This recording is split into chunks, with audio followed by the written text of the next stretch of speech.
인데요.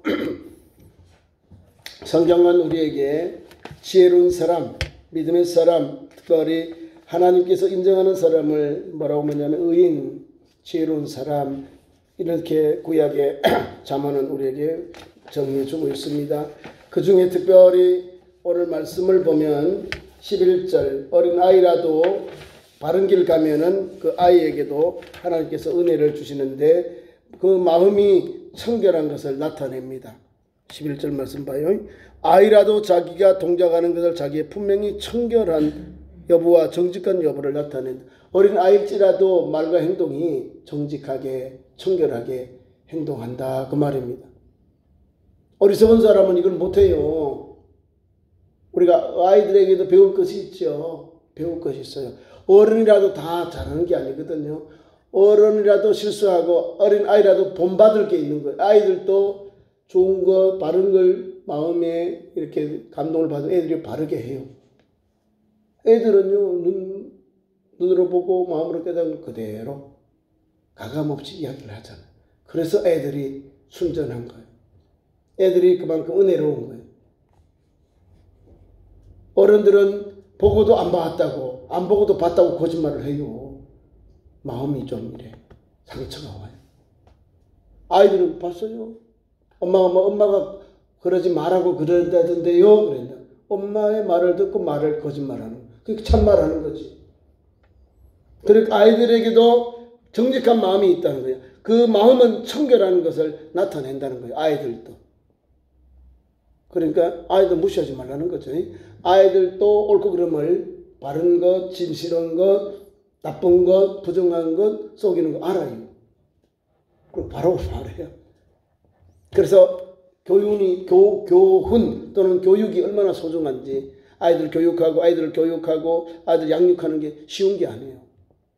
아이들은 보고 배워요. 보고 배우고 말하는. 그러니까 아이들에게는 성경 말씀 그대로 하면 돼요. 가르친 대로 또 행한 대로 들은 대로 하나님 말씀대로 잘 전하고 살면 돼요. 아이들은 그대로 보고 또 아버지 뒤를 이어와요. 어머니의 길을 따라옵니다. 자녀들이. 그래서 신앙의 대가 계속 이어가는 거예요. 이 아버지 어머니의 신앙이 없으면 엉망이에요. 본인이 신앙이 없어. 본인이 신앙이 없어서 제대로 아이들에게 본이 안 되는 거예요. 본이 안 돼. 본이 안 돼. 말과 행동이 본이 안 되는 거예요. 아이들은 다 알아. 아이들이요, 우리가 볼 때, 이거 쟤들은 뭐 알아. 철이 없는 건 맞아요. 철이 없지만, 그래도 아이들이 옳고 그름 분별하더라고. 오늘 말씀 안에서도 마찬가지로 우리 아이들이라도, 우리 자녀들일지라도, 아이라도 자기의 동작으로, 자기가 동작은 분명히 옳은지를 안다, 이 말입니다. 청결함으로, 청결한 여부와 정직한 여부를 나타내는 거예요. 예수 믿는 우리 성도들은 더 믿음으로 살아야죠. 더 믿음으로, 더 진실하게 살아야 돼요. 아니면 아니다고 말해야 되는데, 이걸 좀 때가 묻죠. 세상에 때가 묻으니까. 은근슬쩍 두루뭉실하게 이야기를 해요. 내가 들었나? 안 들은 것 같은데, 이러면. 들어놓고. 그 자리에 있었는데도, 적임에도 불구하고, 나 몰라, 정신이 없었대. 혼이 나갔대. 아니, 혼이 나간 게 어디 있어요? 본인이 했는데도 혼이 나갔다고 내가 그때 몰랐대. 큰일 납니다. 담임 목사가 옆에서 여러분과 같이 재직기를 해가지고 결정해놨는데, 나 잊어버렸어요. 나 몰라요. 이러면 우리 성도들이 뭐라고요? 우리 목사님 옛날 그렇잖아. 총기가 없어졌어. 옛날처럼 기억력이 많이 없어지셨네. 이렇게 올 거 아니에요. 그럼 할 때마다 우리 목사님 뭐 말씀하시나? 잊어먹는 거하고 본인이 주재한 회의를 잊어먹으면 안 되잖아요. 교리한 거는. 그죠? 그러니까 우리가 조심해야 된다는 걸 말하는 거예요. 내가 가지고 있는 지식, 또 정직함, 그리고 내가 보고 있는 것, 그 정리에 대한 것은요, 보면 보았다, 아니면 아니다, 말할 수 있어야 돼요. 그게 건강한 그리스도인 됩니다.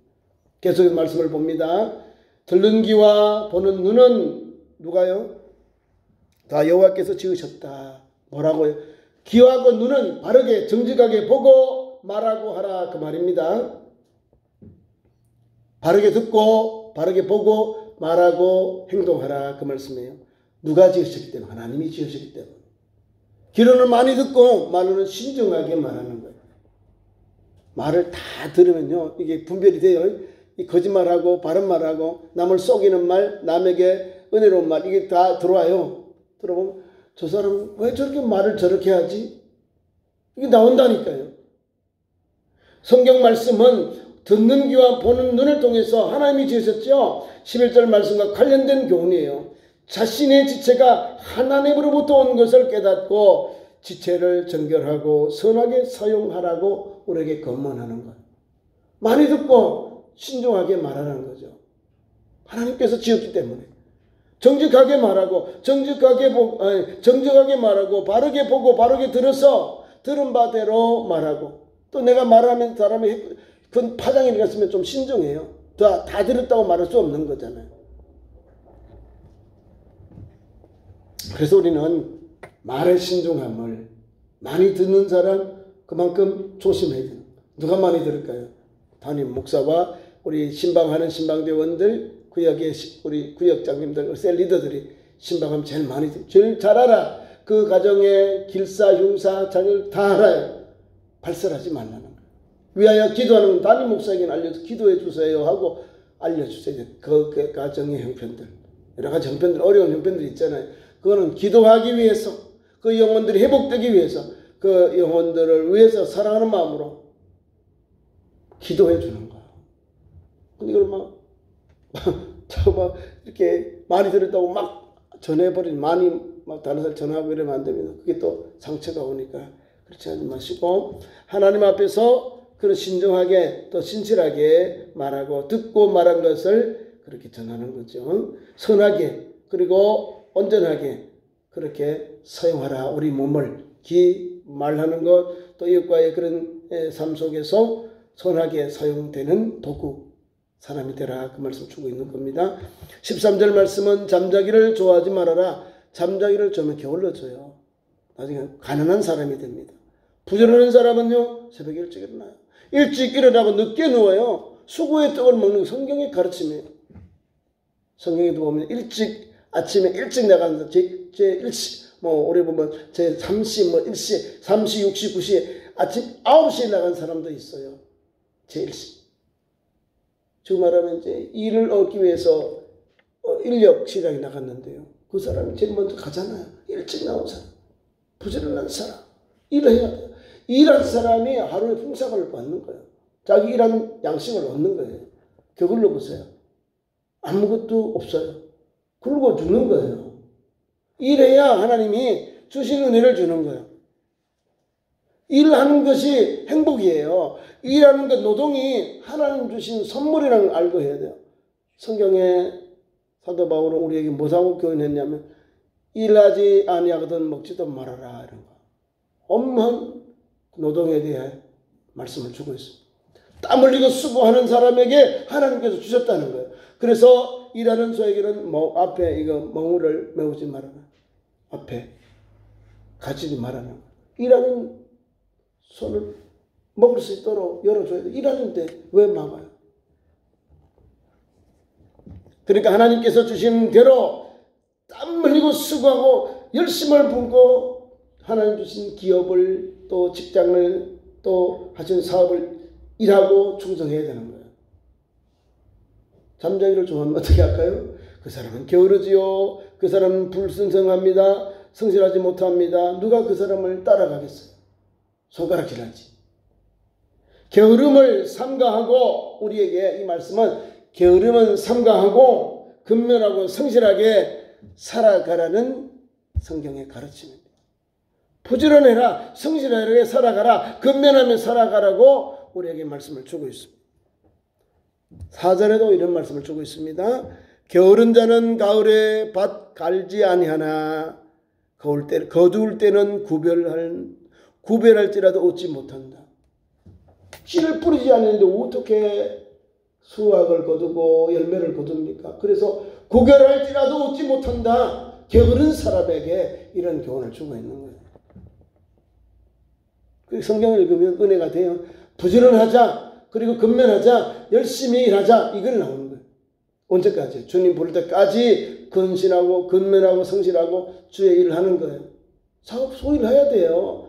일하지 않으면요 안 좋아요. 몸에도 병이 나고 그래요. 소일 하시라고. 일을 해야 돼요. 성경 일을 하라잖아요.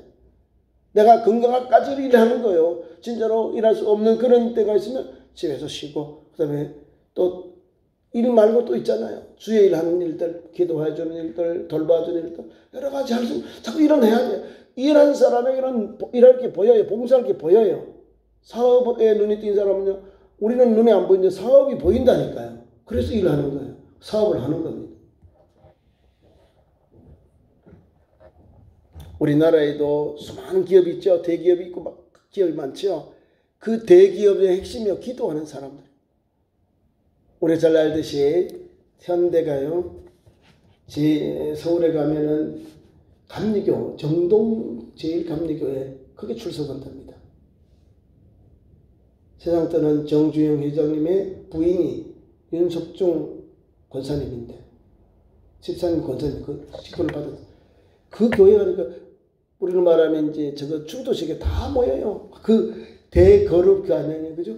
다 와.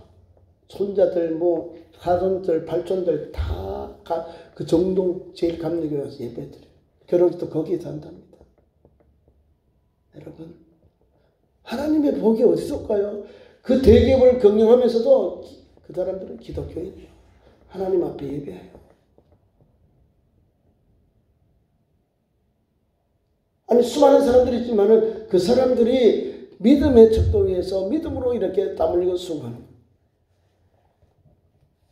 근면하게 살고요. 또 뭐 외국 우리처럼 뭐 사치스럽게 그렇게 소비하는 사람들이 아니에요. 근면해요. 양말도 다 떨어지고 뭐 그런 삶을 사는 거예요.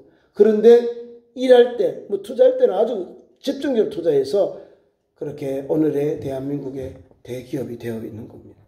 우리도 마찬가지. 우리도 부지런해야 돼요. 믿음에도 부지런하고요. 사업에도 부지런해야 되고 하나님 주신 직장에도 부지런해야 돼요. 그래요. 인정을 받고 하나님께서 나라 통해서 내가 몸담고 있는 직장 또 공동체에 하나님이 부어줘요. 나 때문에 복을 주시는 거예요. 믿음의 사람 요셉이가 애굽으로 내려갔는데 보디발의 집, 감옥, 또 애굽까지 나라를 다스릴 때 하나님이 함께 하잖아요. 그 사람이 함께 하니까 플러스가 되는 거예요. 플러스. 내가 가니까 하나님께서 뭐 열어줘, 뭐 충만하게 부어줘, 넘치게 해주는 거예요. 그런 은혜가 믿은 사람에게 있어야 되는 거예요. 부지런하니까. 야, 저 사람 우리가 일을 맡겨서 신뢰할 만해. 저 사람에게 맡겨주면 걱정 없어. 그렇게 사장님들이 맡겨. 그러면 일이 일사천리요. 신실하니까 맡겨주는 거예요. 그 다음에 14절 말씀. 사는 자가 이렇게 나오죠. 14절. 물건을 사는 자가요. 흥정을 하다가 좋은 걸 있으면 가격을 깎아. 그리고 그거는 집에 와서 야, 잘 샀다. 내가 100만 원짜리 내가 가서 가격을 깎아서 디스카운트해서 70만 원 사왔어. 아유, 내가 참 잘 샀어. 이거 너무 잘 샀어. 그 말을 하고 있는 거예요. 100% 다 돈 내고 물건 사지 말라 그 말이에요. 이게 누가요? 내가 좋은 물건을 사야 될 때 이 상품을 가지고 가서 그 주인 앞에서 이걸 막 깎아내리는 거예요. 아, 이거 별거 안 좋다. 막 그렇게 말하는 거예요. 자기가 살려고 가격을 다운시키려고 말하고 있다. 그 말입니다. 타락한 인간이 거짓되고 이중적인 심성을 보여주는 것을 말합니다. 사람들은 가격을 낮추기 위해서 물건이 필요 없는 것처럼 말합니다. 필요 없어요. 이거 나쁜 걸 단점을 딱 찾으면 가격을 다운시는 거예요. 그 주인의 좋은 상품을 이렇게 평가절하하는 거예요. 깎아내려요. 그리고 그것을 산 뒤에는 집에 가서 잘 샀다 기뻐하는 거죠. 그런 사람 있죠? 있다니까요. 주님 말씀의 은혜가 뭐냐면 사는 자가 자기가 살 것에 대해서 가격을 흥정해서 다운시켜서 사가지고 집에 가서는 잘 샀다 기뻐하는 거예요. 네? 자랑한다 이 말입니다. 돌아간 후에 자랑한다. 내 물건을 잘 샀다. 좋은 상품을 샀다 그 말입니다. 우리가 이게 이러면 좀 마음이 좀 찔리죠. 좋은 상품을 좋은 것이라고 말해야 되는데 나쁘다고 말하고 자기가 살려고 거짓말 하잖아요. 이중적으로 마음이 없는 이야기를 하는 것처럼 자기가 사가지고 와서 야 내가 잘 샀다. 이 좋은 걸 잘 샀다 라고 말하는 거예요. 근데 가격이 우리나라 상품을 보면 가격은 비싸요. 막 100만 원인데 방어는 한 50% 세일해서 50만 원. 또 더 깎아가지고 70%까지 세일해서 30만 원 이러더라고요. 그럼 이게 얼마예요? 이게 얼마에 만든다는 거예요? 30만 원 더 이하가 내려갔다 이 말이잖아요. 그러니까 우리가 제값 다 주면 손해본다는 게 나오는 거예요. 그러니까 제 정품 나올 때 정값 다 주면 너무 비싸고요. 바전 세일할 때 가서 사야 돼. 그래야 20% 30% 세일하잖아요. 그게 제 정값, 제 값 같아요. 그래도 많이 남잖아요. 제 공급 빼고 뭐 관리 빼도 남아. 그러니까 가격을 다 주고 사지 말고 그 가격에 대해서 좀 가서 흥정해서 그 좋은 상품을 사서 집에 가서 아, 내 잘 샀다 참 기쁨이 있도록 내 잘 샀다 자랑하는 그런 은혜가 있기를 축원합니다. 좋은 걸 하면요. 성경에 보면 내가 좋은 상품을 만나면요. 모든 것을 투자해서 그것을 내 것을 샀어요. 비유가 언제 있어요. 천국 비유. 시가묘, 보증, 천국 비유 되는데요. 금물, 또 진주 이걸요. 그 보고 보니까 너무 좋아요. 내 집에 다 보화를 팔아서 그 진주를 샀다. 이 말. 진주를, 보화를, 감춰진 보화를 사는데 내 모든 것을 투자하는 거예요. 내 집에 있는 거 모든 걸 다 합수해서 이 밭을 사서 그 보화를 내 것으로 삼는 거예요. 그러니까 아낌없지요. 아깝지 않는 거예요. 보화를 살 때는, 좋은 걸 살 때는. 그런 믿음이 있기를 축원합니다. 그런 사모하는 마음이 있기를 축원합니다. 15절 세상에 귀한 보배 15절 말씀 봐. 세상에는 금도 있고 진주도 많거니와 지혜로운 입술이 더욱 귀한 보배다. 지혜로운 입술이 사람을 살리고 어려운 사람을 위로하고 또 좋은 일을 한 사람도 축하해주고 때에 맞는 말을 주고 때에 맞는 지혜를 내는 그 사람이 금보다도 진주보다도 귀한 보배다 그 말입니다. 무엇 때문에? 하나님의 말씀, 진리의 말씀보다 더 귀한 것은 없다는 성경의 가르침이에요. 지혜로운 말씀이 하나님 준 지혜예요. 진리의 말씀보다 더 귀한 것이 없음을 이렇게 표현하고 있는 겁니다. 하나님 주신 지혜로운 입술이 가장 귀한 보배다는 거예요. 다윗 왕 보세요. 그 아들 솔로몬 봐요. 아버지 때는 전쟁으로 나라를 이렇게 세워서 하나님께서 성전 건축을 못했지만 그 자녀들 아들 때는 하나님 성전 건축을 하는데요. 막 싸울 수 없도록 하나님께서 금은보화를 막 건축 자재를 막 가지고 오는 거예요. 그래서 솔로몬 그 왕 때 그만 가지고 와라. 그만 가지고 오라는 거예요. 너무 차고도 넘쳤어.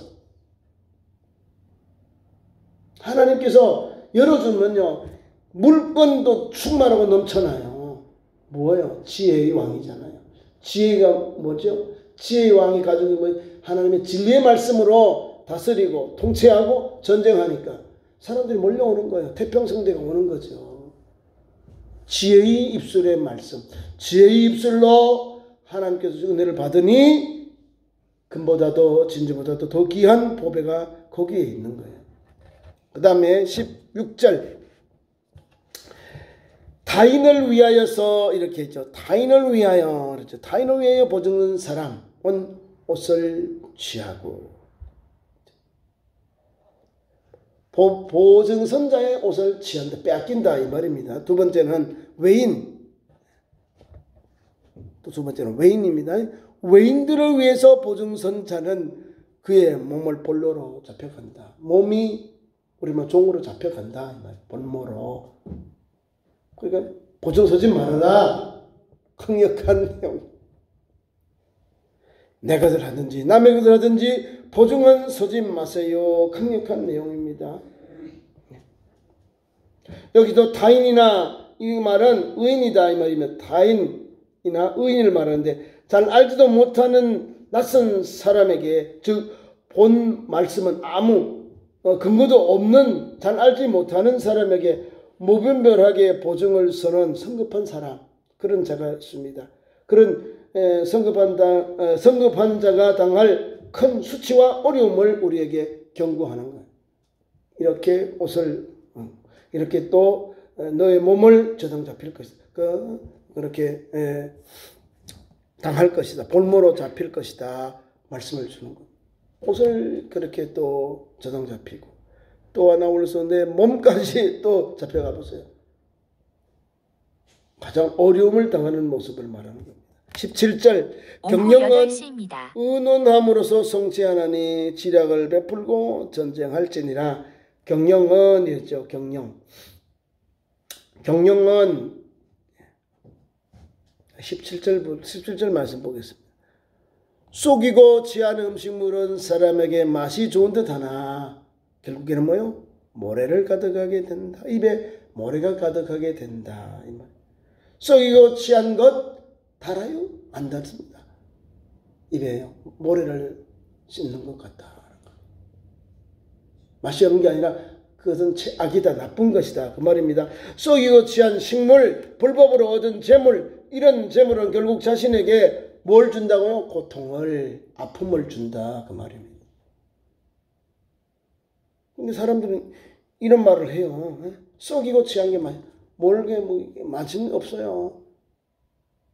우리가 바르게 알고 좋은 것을 가서 정직하게 또 정당하게 대가를 치르고 먹어야 맛있는 거예요, 음식이. 몰래 먹으면 맛있다. 이거 남을 속이고 먹는 게 맛있나요? 내가 이런 재물 때문에 결국엔 나에게 고통이 오지요. 고통이 와요. 그 다음에 18절 무릇, 이렇게 18절 말씀의 그 내용은 뭐냐면, 무릇 성취하나니 중지를 모을 때만이 좋은 계획이 나올 수 없다는 뜻이다, 그 말입니다.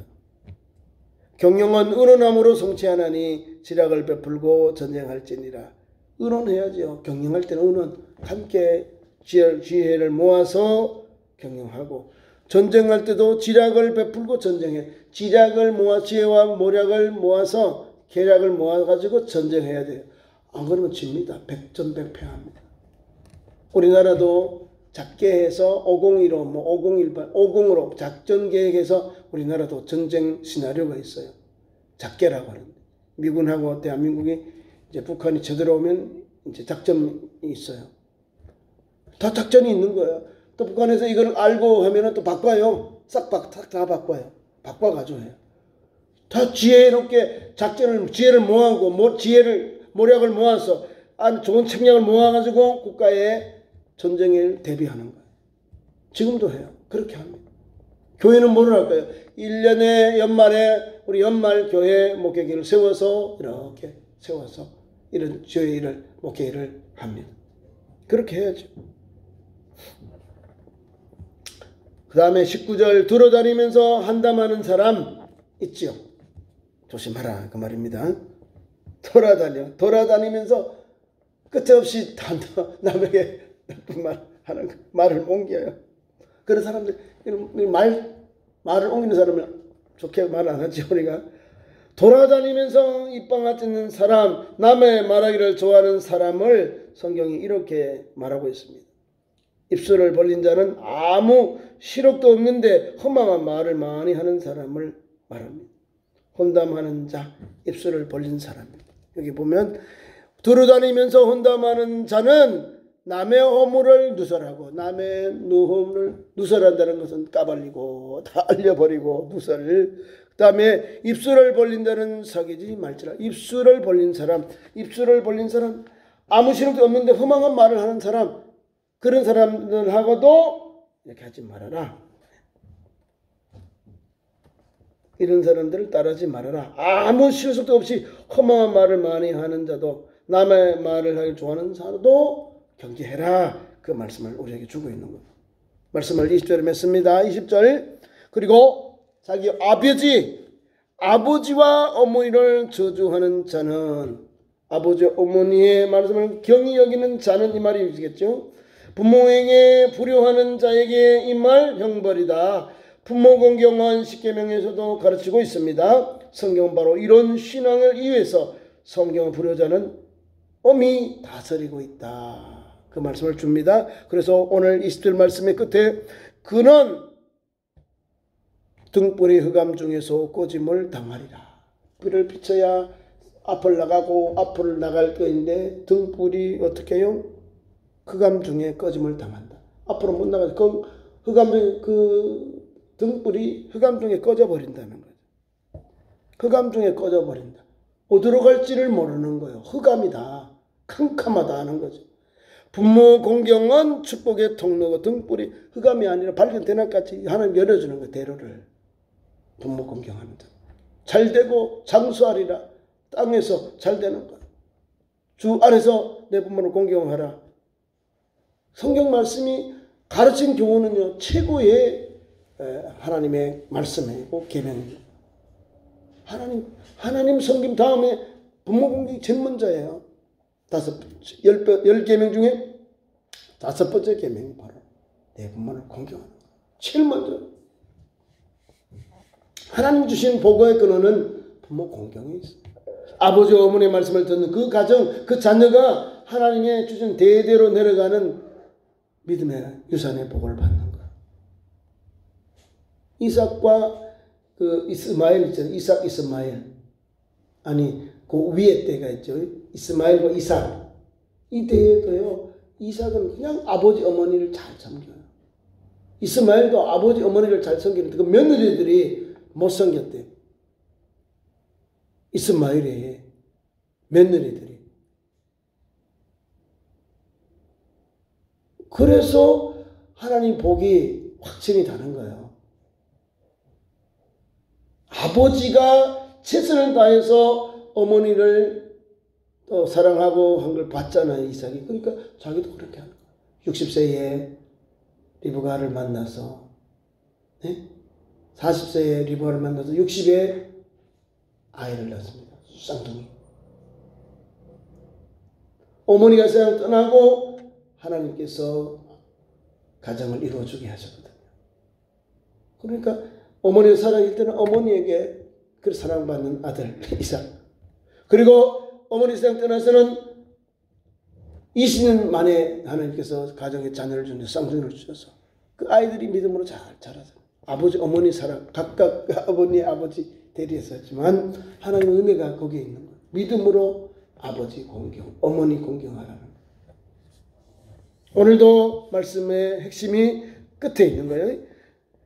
하나님은 오늘도 말씀에 의지해서 저주하는 자는 당하게 되는 거예요. 부모를 저주하는 자는 그렇게 되는 거예요. 부모에게 늘 우리가 최선을 다해서 효도하고 또 잘 섬기고 또 공경하고 그런 길, 믿음의 길 말씀으로 잘 듣고요. 잘 섬기고 또 잘 믿음의 길을 가는 우리 자녀들. 아버지 어머니는요. 나보다 먼저 가셔. 암만 뭐 건강하셔도 아들보다는 먼저 가시니까. 살아계실 동안에 우리 할 수 있는 일들이 두 가지가 있는 거예요. 잘 섬기고 잘 따르는 거예요. 잘 섬겨 잘 따라야 아버지 어머니가 마음이 평안해요. 아이고 내가 자녀들 잘 낳았구나. 아이들이 반듯하게 잘 길렀구나. 위로를 받는 거예요. 다른 게 아니에요. 뭐 가서 막 돈도 많이 주고 뭐 잘 살고 이런 게 중요한 게 아니라 그냥 손도 별 자녀 많이 안 바라잖아요. 아이들 건강하고 아버지 어머니 잘 순종하고 따르는 이걸 보잖아요. 막 많이 가져오랄까요? 그런 부분이 없더라고요. 그냥 아이들 아버지 어머니 잘 섬기고 잘 따르고 형제간에 자손들을 형제 우애하면 아버지가 제일 행복한 거예요. 우리 자녀들 최고 행복하다. 저들이 저렇게 믿음으로 서로 알콩달콩 서로 행복히 사는 거 보니까 너무 아름다운 거예요. 그게 부모의 마음입니다. 오늘도 그런 마음을 가지고 부모 공경하시고 또 하나님 앞에서 신실하게 달려가는 건강한 믿음의 가정 되기를 축원합니다. 기도하겠습니다. 하나님 우리 아버지